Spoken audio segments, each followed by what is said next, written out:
Bonjour Jeanne. Bonjour Christelle. Nous sommes heureux de te recevoir aujourd'hui pour échanger sur la santé relationnelle sous l'angle de la médiation familiale.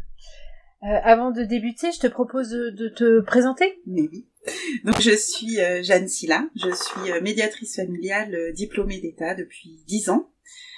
Je travaille donc pour le service de l'UDAF de la Charente et j'ai été recrutée pour faire de la médiation dite générale, donc essentiellement, mais pas que, mais essentiellement les séparations, et sur un autre projet de médiation qui est la médiation dite aidant-aidé, que nous on appelle médiation entre aidants et personnes en situation de vulnérabilité.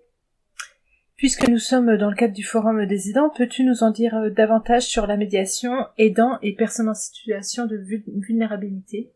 Alors, c'est un projet national porté par l'Union nationale des associations familiales et la CNSA. Il y a quelques UDAF expérimentatrices en France, dont l'UDAF de la Charente.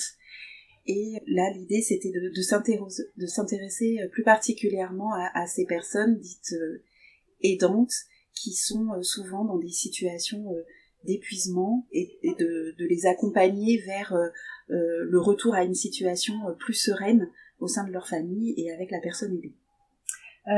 Qui est pour toi un aidant ? Alors, un aidant, c'est une personne, dans ce dispositif en tout cas, non professionnelle. Donc souvent, un conjoint, une conjointe, des enfants, mais ça peut être aussi un voisin, un ami, et qui vient quotidiennement, ou du moins régulièrement, aider cette personne qui est en situation de vulnérabilité pour faire ses courses, le ménage, la conduire à des rendez-vous médicaux, sur la partie aussi administrative, etc.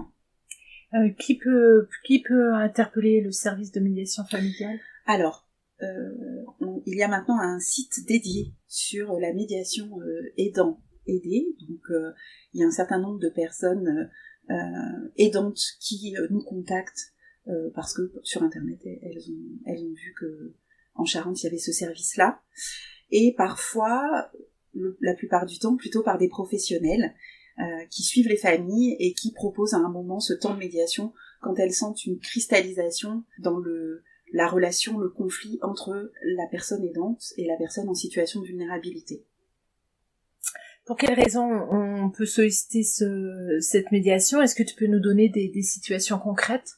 Alors, ça peut être en amont d'une décision des frères et sœurs qui ont un regard différent sur la situation de leurs parents en situation de vulnérabilité.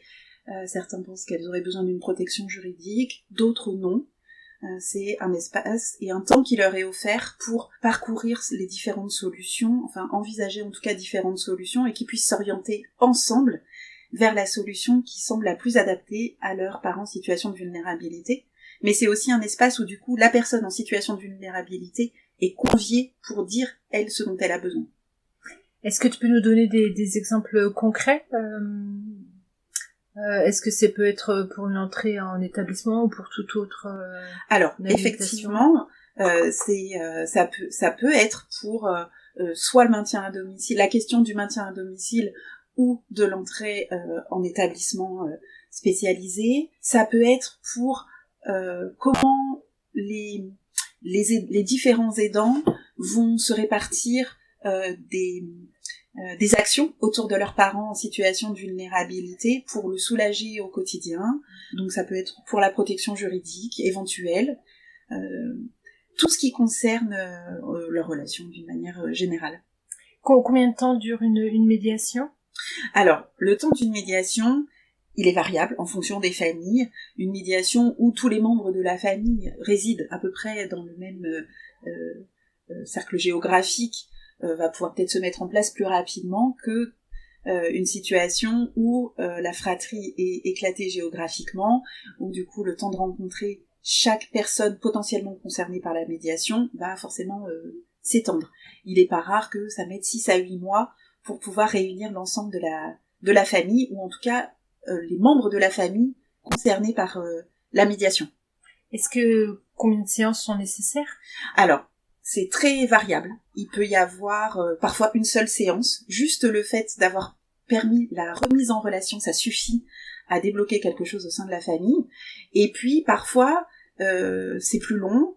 pour plusieurs raisons. D'abord parce que la situation peut être plus complexe, ou parce qu'il y a plusieurs questions à traiter et que tous les membres de la famille ne sont pas concernés à chaque fois. Donc il peut y avoir dans cette médiation plusieurs petites médiations avec 2-3 membres de la famille différents en fonction de la situation, de la question qu'ils souhaitent traiter.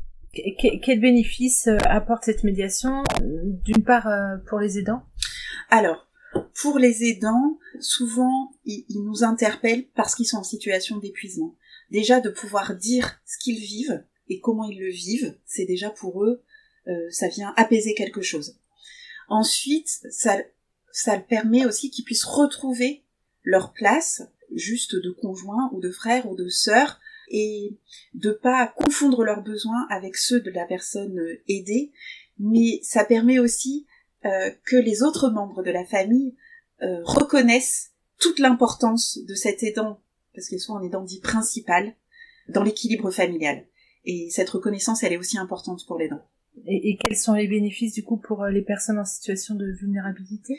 Alors, dans les espaces de médiation, la personne aidée est systématiquement conviée à au moins un entretien commun de médiation pour dire ce qu'elle vit de sa place et ce dont elle a besoin.